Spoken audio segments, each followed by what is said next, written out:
Hello everyone, this is Shruti Tripathi once again with you.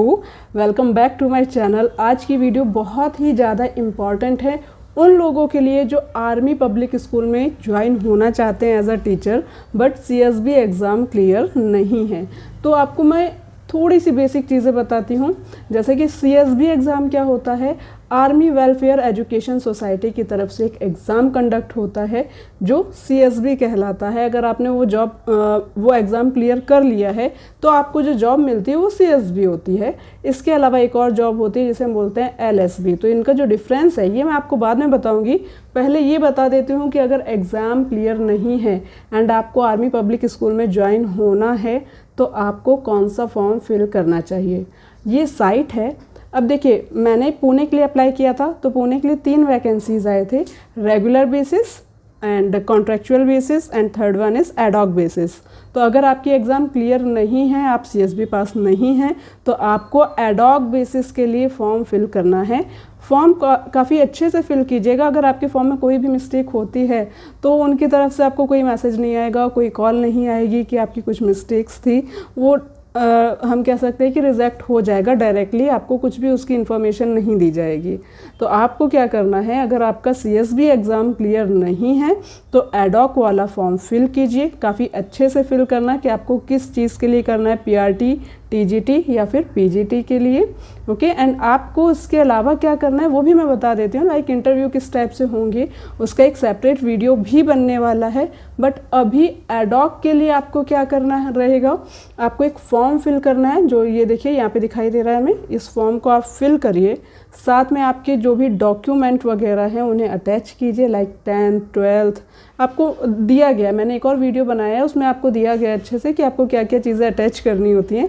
तो थोड़ा आप उसे देख लीजिएगा एंड उसके बाद इसे आपको सेंड करना रहता है उस पर्टिकुलर ब्रांच पे जहाँ पे आपको जॉब चाहिए है या फिर जहाँ पे वैकेंसीज आई हुई हैं। तो आपको एडॉक का फॉर्म भरना है। एडॉक होता है उनके लिए जिनका एग्ज़ाम क्लियर नहीं है। फिर ये कॉन्ट्रेक्चुअल है।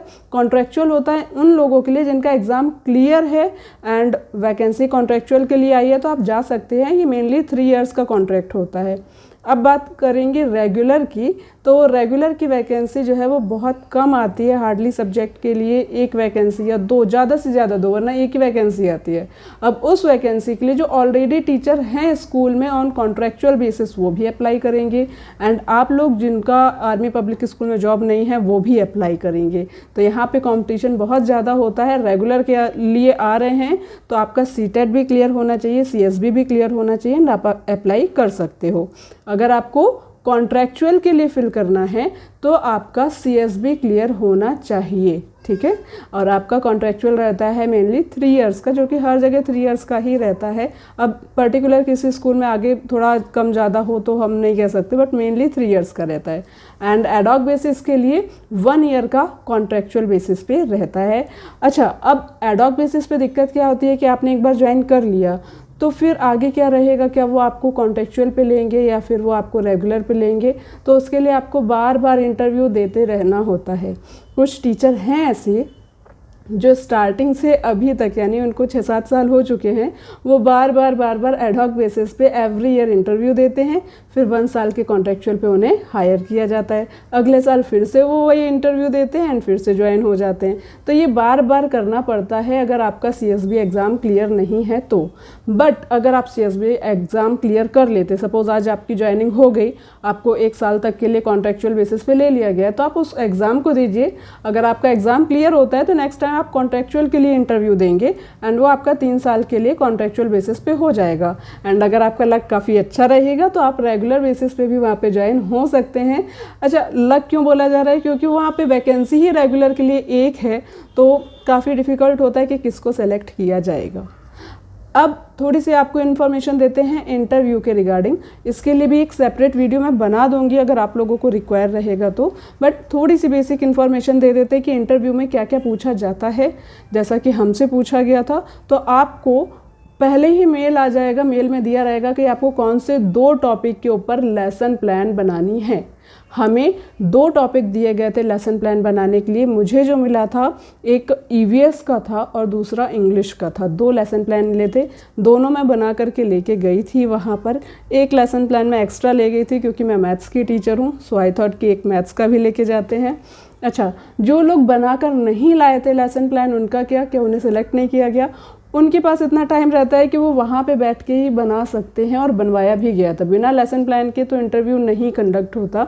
जो मीन्स हमें इन्फॉर्मेशन मिली थी पर्टिकुलर सेंटर से कि अगर आपके पास लेसन प्लान नहीं है तो आपको अभी के अभी बैठ कर के लेसन प्लान बनाना पड़ेगा। फिर इसके अलावा क्या होता है, जैसे हम इंटरव्यू के लिए गए हैं, वहाँ पहुँचे हैं, तो हमसे थोड़ी सी डिटेल्स ली जाती हैं, वो हम फिल कर देते हैं। देन एक कंप्यूटर टेस्ट होता है जिसमें आपको वर्ड, एक्सेल और माइक्रोसॉफ्ट पे थोड़ा सा लिखना रहता है। वो खुद ही डेटा देते हैं, वो हमें सिर्फ टाइप करना होता है इन फिक्स टाइम। थोड़ा टाइम को हमें मैनेज करना पड़ता है वहाँ पर, क्योंकि टाइम थोड़ा कम रहता है। एंड अगर किसी को आदत नहीं है तो वो घर से प्रैक्टिस करके भी जा सकते हैं। और जो डिटेल आपको चाहिए वो हम नेक्स्ट वीडियो में रखेंगे, क्योंकि अभी अब हमारा जो मेन फोकस है वो एडॉक का है। एंड इंटरव्यू में ये सब कॉमन है इंटरव्यू में, यानी कि रेगुलर, कॉन्ट्रैक्चुअल एंड एडॉक, तीनों के इंटरव्यू सेम ही रहते हैं, एक ही टाइप के रहते हैं। ऐसा नहीं कि कोई डिफरेंस है, सब में सेम है। आपका CBT यानी कंप्यूटर बेस्ड टेस्ट होगा। देन जहाँ हम गए थे वहाँ पे ऐसे भी लिखवाया गया था। ऐसे हर जगह नहीं लिखवाया जाता है, बट उन्होंने लिखवाया था ऐसे। एंड इसके अलावा आपका इंटरव्यू होगा। इंटरव्यू में वो लेसन प्लान जो आपने बनाया है उस पर भी डेमो ले सकते हैं, या फिर अपनी तरफ से भी कुछ क्वेश्चन रेज कर सकते हैं और उस पर आपको डेमो देना हो सकता है। मतलब कुछ ज़रूरी नहीं है कि जो लेसन प्लान है उस पे ही होगा, कुछ डिफरेंट भी पूछा जा सकता है। अलग अलग ब्रांचेस में, यानी आर्मी पब्लिक स्कूल के जो अलग अलग ब्रांचेस हैं उनमें इंटरव्यू लेने का जो पैटर्न है हर जगह थोड़ा ना थोड़ा डिफरेंस होता है। एंड क्योंकि मैंने 2-3 जगह इंटरव्यू दिया है इसलिए मैं आपको बता पा रही हूँ। एक जगह हमसे ऐसे लिखवाया गया था, दूसरी जगह ऐसे नहीं लिखवाया गया था। एक जगह CBT के लिए हाफ आवर दिया गया था हमें, एंड दूसरे जगह पे जो CBT हुआ था वो सिर्फ 10 मिनट्स का था, और उन्होंने हमसे पावर पॉइंट नहीं बनवाया था, सिर्फ MS Excel, MS Word and MS Excel, ये 2 चीज़ें ही करवाई गई थी वहाँ पर। डेमो उन्होंने लेकिन सेपरेटली लिया था। जो भी हम अपना लेसन प्लान बना के ले गए थे उसका उन्होंने डेमो सेपरेट कराया, एंड उसके बाद इंटरव्यू सेपरेट हुआ था। जो पहला वाला इंटरव्यू था उन्होंने डेमो एंड इंटरव्यू एक साथ ही रखा था, यानी कि जो पैनल था उसमें ही हमें डेमो भी करना था, दिखाना था, एंड जो क्वेश्चन वो पूछ रहे हैं एज ए इंटरव्यूअर हमें उसका आंसर भी उसी टाइम पे करना था। तो ये बेसिक डिटेल मैंने आपको दे दी है। अच्छी चीज़ ये है कि अगर आपका CSB नहीं क्लियर है तो भी आप आर्मी पब्लिक स्कूल ज्वाइन कर सकते हैं। आप जाकर के सर्च कीजिए आपके आसपास कौन सा आर्मी पब्लिक स्कूल है, एंड उसमें आपका नोटिफिकेशन आता है। आपको टाइम टू टाइम जाकर के चेक करना पड़ेगा कि नोटिफिकेशन आया है या नहीं आया है। तो वीकली एक बार ज़रूर चेक करते रहिएगा, एंड अप्लाई भी करते रहिएगा, क्योंकि अगर हम अप्लाई नहीं करेंगे तो फिर चांस रहता ही नहीं है कि हमें जॉब मिलेगा, है ना।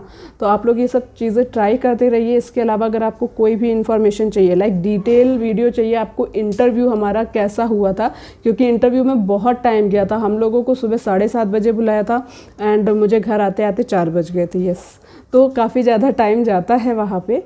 अगर आपको उसका डिटेल वीडियो चाहिए तो आपको नीचे कमेंट बॉक्स में कमेंट करना होगा। अगर आपको CSB एंड LSB का डिफरेंस समझना है तो उसके लिए भी आपको मैसेज करना होगा। आपको आर्मी पब्लिक स्कूल के रिगार्डिंग जो भी इंफॉर्मेशन चाहिए, जॉब कैसे लगती है, क्या, अच्छा हाँ, वहाँ पे कुछ लोगों का डिस्कशन ये भी चल रहा था कि आर्मी पब्लिक स्कूल में आर्मी बैकग्राउंड के जो लोग हैं उन्हें इंपॉर्टेंस मिलती है एंड सिविलियंस को नहीं। तो ये मुझे ऐसा नहीं लगता बिल्कुल भी। एक्चुअली मेरे इंटरव्यू के पहले मैंने यूट्यूब पे कुछ वीडियोस देखे थे कि थोड़ा आइडिया लेते हैं कैसा क्या रहता है। तो वहाँ पे भी कमेंट बॉक्स में एक्चुअली चल रहा था कि वो मोस्टली उन्हें ही प्रेफर करते हैं एंड सिविलियन को नहीं। तो मेरे संग तो ऐसा केस नहीं था, मेरा कोई भी बैकग्राउंड नहीं है एंड फिर भी मेरा सिलेक्शन हुआ है, तो मुझे ऐसा बिल्कुल भी नहीं लगता। इवन मेरा इंटरव्यू के टाइम पे भी ऐसी कोई थिंकिंग थी नहीं, बट वहाँ पे कुछ लोग थे जो ऐसा सोचते हैं। तो मेरा कहना सिर्फ आप लोगों से यही है कि अगर आप मेहनत कर रहे हैं तो जॉब तो आपको मिल जाएगी। कुछ भी पार्शियलिटी आर्मी पब्लिक स्कूल में नहीं होती है। इसके अलावा अगर आपको कोई भी डिटेल चाहिए है तो आप कमेंट बॉक्स में कमेंट अपना छोड़िए एंड देन हम उसके ऊपर वीडियो बनाएंगे। कुछ भी इन्फॉर्मेशन चाहिए तो आप हमसे पूछ सकते हैं। Bye everyone.